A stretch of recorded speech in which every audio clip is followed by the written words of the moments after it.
Hello student, आज की हम इस क्लास में आप लोगों के लिए एक नया चैप्टर लेके आए हैं। इस वीडियो में आप लोग देखेंगे कक्षा 10 में जो साइंस है उसका जो सेकेंड चैप्टर है वो आपका अम्ल, क्षार और लवण आता है।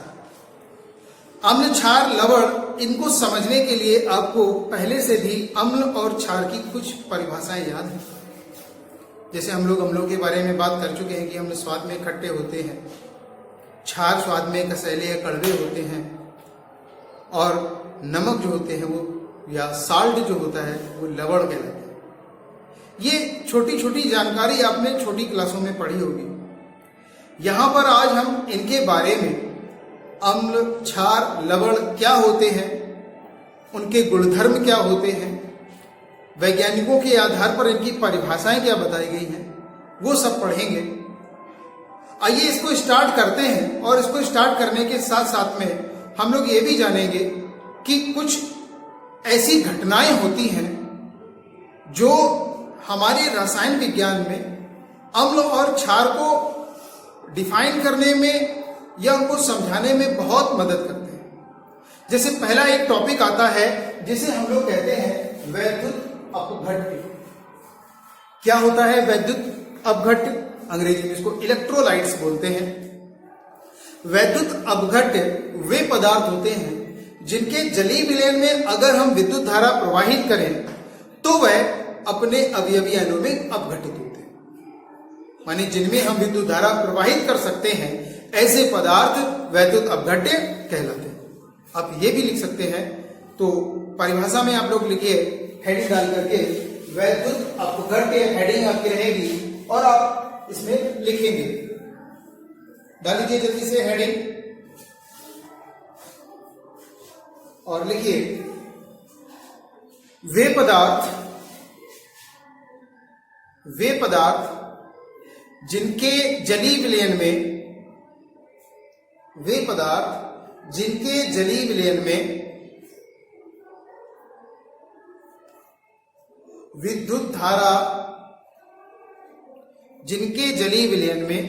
विद्युत धारा प्रवाहित की जा सकती है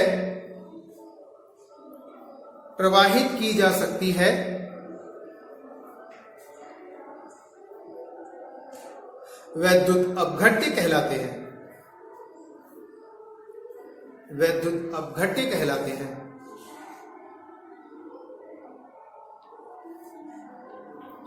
ठीक है, मतलब क्या हुआ कि जिनमें हम विद्युत धारा प्रवाहित कर सकते हो वे पदार्थ वैद्युत अपघट्य कहलाते हैं, और जिनमें ना कर सके उन्हें अनअपघट्य कहेंगे। मतलब क्या? वैद्युत अनअपघट्य, जिनमें विद्युत धारा प्रवाहित ना की जा सके। खैर, उसको बाद में बात करेंगे। अगला एक बिंदु आता है इसी में वैद्युत अपघटन। वैद्युत अपघटन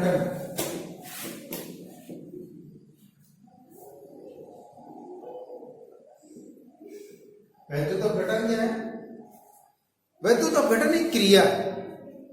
अगर किसी हम वैद्युत अपघट्य में विद्युत धारा प्रवाहित करते हैं तो विद्युत धारा प्रवाहित करने पर उसके अवयवी आयन, यानी जिससे वह पदार्थ बना है, वह अपने अवयवी आयनों में अपघटित होता, टूट जाता। कब? जब विद्युत धारा प्रवाहित करते हैं। विद्युत धारा प्रवाहित करने पर वह अपने अवयवी आयनों में टूट जाता है, तो ये पदार्थ वैद्युत अपघट्य कहलाते हैं। या यूं कह सकते हैं कि ऐसे पदार्थों की जो क्रिया की गई है या जिन पदार्थों में विद्युत धारा प्रवाहित की गई है उनके आयनों की टूटने की घटना को हम वैद्युत अपघट्य या वैद्युत अपघटन कहते हैं। बात समझ में आई ना? तो परिभाषा लिखिए इसकी। लिखिए जब किसी वैद्युत अपघट्य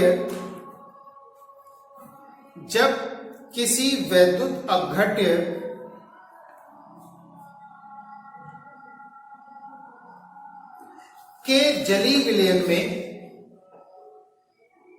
के जलीय विलयन में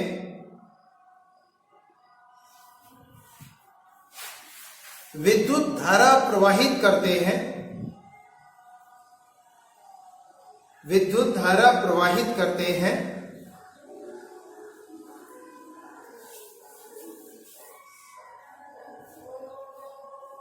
तो वह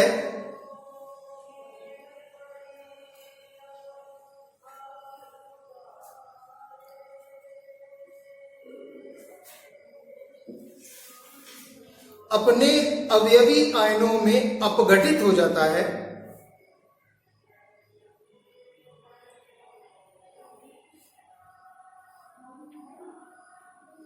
अपने अवयवी आयनों में अपघटित हो जाता है। यह घटना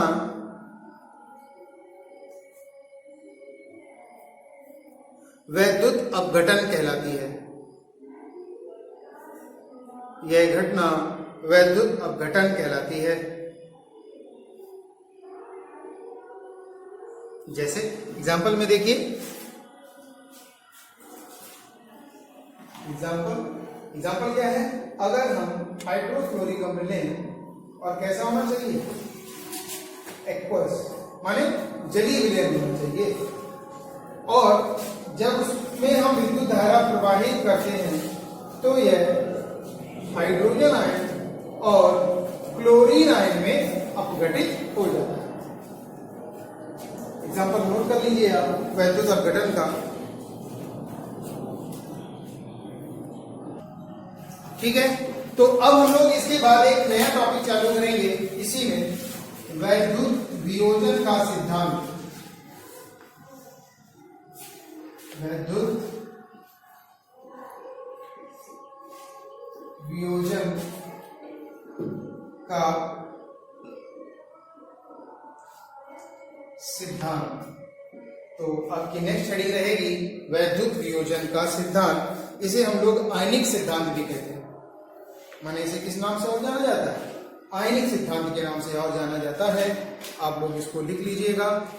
और ये जो सिद्धांत है, इसका प्रतिपादन जो है सबसे पहले किसने किया था? इसका प्रतिपादन सर्वप्रथम स्वांटे आर्हेनियस ने किया था। क्या बताया था इन्होंने? तो इसके कुछ बिंदु आते हैं, तो आप लोग हेडिंग पहले डाल लें, वैद्युत वियोजन का सिद्धांत किसे कहते हैं। इन्होंने क्या दिया था?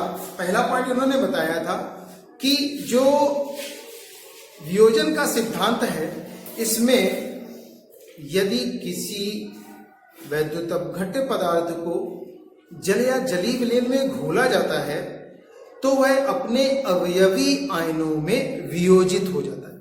आर्हेनियस ने क्या बताया था कि जब हम किसी पदार्थ को जल या जलीय विलयन में डालें, किसी पदार्थ का मतलब वैद्युत अपघट्य से है, तो वह अपने अवयवी आयनों में वियोजित हो जाता है, माने अलग अलग हो जाता है।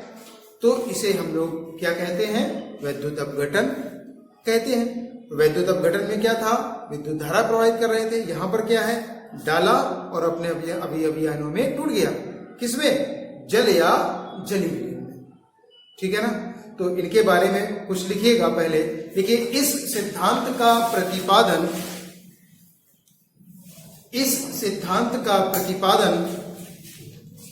सर्वप्रथम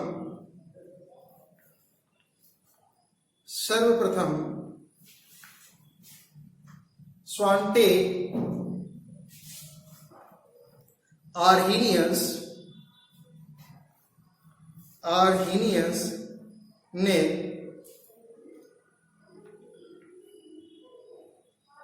सन 1887 में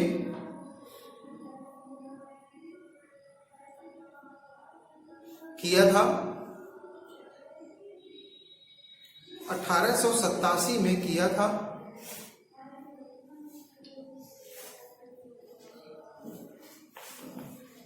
इसे आयनिक सिद्धांत भी कहा जाता है। इसे आयनिक सिद्धांत भी कहा जाता है।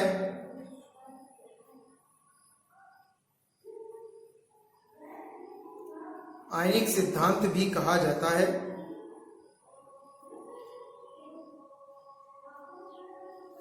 इसके अनुसार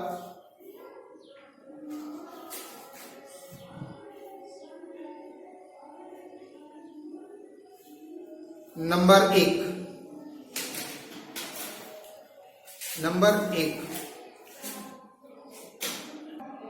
चलिए तो अगले हम अपने वैद्युत वियोजन के सिद्धांत की ओर देखते हैं।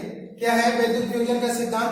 पहले हमने बताया कि जब किसी वैद्युत अपघट्य पदार्थ को हम जल या जलीय विलयन में घोलते हैं तो वह दो प्रकार के आयनों में अपघटित होगा। कैसे आयनों में अपघटित होगा? दो प्रकार के। और ये दो प्रकार के आयन धनायन और ऋणायन कहलाते हैं। यानी जिस पर धनावेश होता है उसे धनायन और जिस पर ऋण आवेश होता है उसे हम ऋणायन कहते हैं।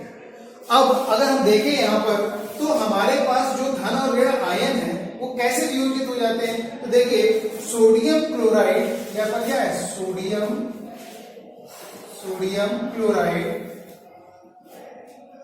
को जलीय विलयन में डालने पर वह सोडियम आयन और क्लोरीन आयन में अपघटित हो जाता है या वियोजित हो जाता है। उसके धनायनों और ऋणायनों में विभाजन होने को ही हम क्या कहते हैं? आयनन कहते हैं या फिर वैद्युत वियोजन कहते हैं।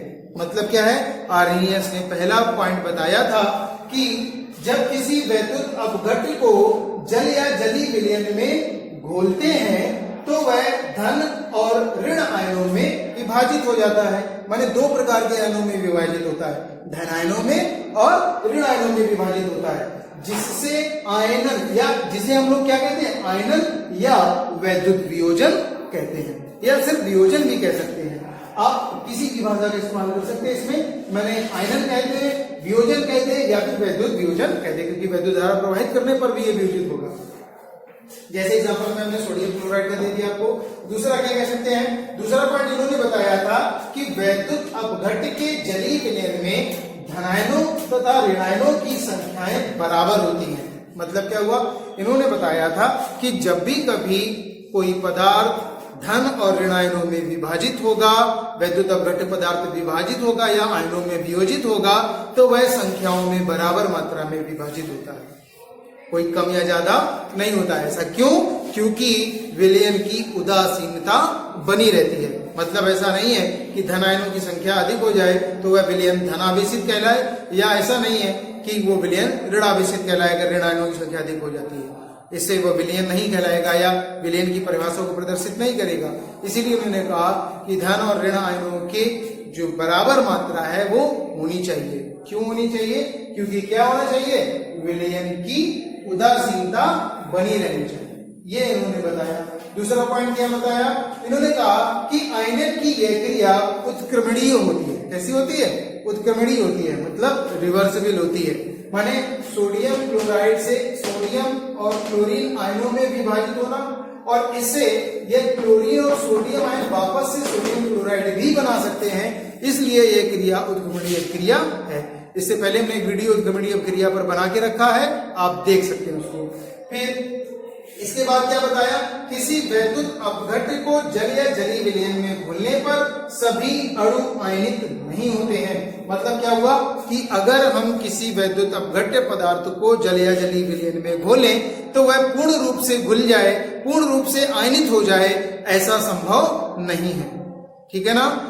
अगर वह जितनी मात्रा में आयनित हो रहा है या वियोजित हो रहा है वह उसकी वियोजन की मात्रा कहलाती है। मतलब क्या हुआ कि हम ये कह नहीं सकते हैं कि कोई वैद्युत अपघट्य पदार्थ पूर्ण रूप से आयनित हो जाता है, किंतु जितना आयनित हो रहा है वह उसकी क्या कहलाती है? आयनन की मात्रा कहलाती है या वियोजन की मात्रा कहलाती है। मतलब क्या हुआ कि जब किसी हम वैद्युत अपघट्य को जल या जलीय विलयन में घोलते हैं तो वह पूर्ण रूप से अपघटित नहीं होता है।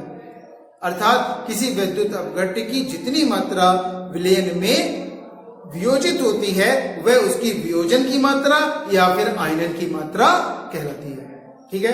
अगला पॉइंट उन्होंने क्या बताया कि वैद्युत अपघट्य के भौतिक व रासायनिक गुण उसके आयनों के स्वभाव तथा मात्रा पर निर्भर करती है। मतलब क्या हुआ कि किसी भी वैद्युत अपघट्य का जो विलयन बना है वह कितने आयनों में टूटा है, उसकी संख्याएं कितनी है, कितनी मात्रा है, उसकी संख्या, आयनों की संख्या या उसकी मात्रा जो होती है उस पर जो आवेश है, किसी पर +1 का आवेश होता है, किसी पर +2 का आवेश होता है, तो उनके आवेशों की संख्या या मात्रा के आधार पर ही उनके भौतिक और रासायनिक गुणधर्म निर्भर करते हैं। मतलब क्या है कि वह विलयन किस प्रकृति का रहेगा वह उस पर उपस्थित आवेशों पर निर्भर करेगा और आवेशों की मात्राओं पर निर्भर करेगा। मतलब क्या है, आयनों की संख्या और उनकी आवेशों पर निर्भर करेगा। नेक्स्ट क्या बताया उन्होंने कि वैद्युत अपघट्य विलयन की वैद्युत चालकता विलयन में उपस्थित आयनों की संख्या तथा उनके आवेश पर निर्भर करती है। मतलब क्या हुआ, कोई भी विलयन वैद्युत चालक है और कितना है वह किस पर निर्भर करेगा, आयनों की संख्या पर और उस पर उपस्थित आवेशों की मात्राओं पर, कि कितने संख्या में आयन वियोजित कर रहा है और उस पदार्थ में कितने आवेश उत्पन्न है उसके ऊपर। वही पॉजिटिव और नेगेटिव की बात कि 2 पॉजिटिव का है, 3 पॉजिटिव का है, 1 पॉजिटिव का है, या फिर 1 नेगेटिव का है, 2 नेगेटिव का है, 3 नेगेटिव का, किस प्रकृति का विलयन है उस पे आयनों की संख्या पर निर्भर करता है और वह बदलाता है। और ऐसे पदार्थों जिनमें ज्यादा मात्रा में संख्याएं होती हैं आयनों की, वो वैद्युत चालकता भी अधिक रखते हैं, माने उनमें विद्युत धारा भी आसानी से प्रवाहित हो सकती है। तो वही बात कह रहे हैं, यदि आयनों की संख्या तथा आवेशों की मात्रा अधिक है तो वैद्युत चालकता भी अधिक होगी। माने जितनी जल्दी आयनित होगा, जितनी ज्यादा मात्रा में आयन होंगे, उनकी संख्याएं जब ज्यादा होंगी तो उनमें वैद्युत चालकता का गुण भी अधिक पाया जाता है। बात समझ में आई? तो इसे हम लोगों ने क्या बताया, वैद्युत वियोजन का सिद्धांत, जिसे किसने प्रतिपादित किया था, आर्हीनियस ने प्रतिपादित किया था। स्वांटे आर्हीनियस उनका पूरा नाम था और इन्होंने वियोजन के सिद्धांत को प्रस्तुत किया था। इसे ही हम आयनन का सिद्धांत भी कहते हैं। आप लोग इस सब को नोट कर लीजिए और अपने नोट्स बना करके तैयार रखिए। बहुत इंपॉर्टेंट टॉपिक है ये कि वियोजन का सिद्धांत किसे कहते हैं, या फिर ये पूछा जा सकता है कि आर्हीनियस के वियोजन का सिद्धांत को समझाइए या फिर आयनन के सिद्धांत को समझाइए। आपसे किसी भी रूप में ये पूछा जा सकता है और सभी यही है। कुछ पॉइंट हैं जो उनके द्वारा दिए गए थे, नोट कर लीजिए। धन्यवाद।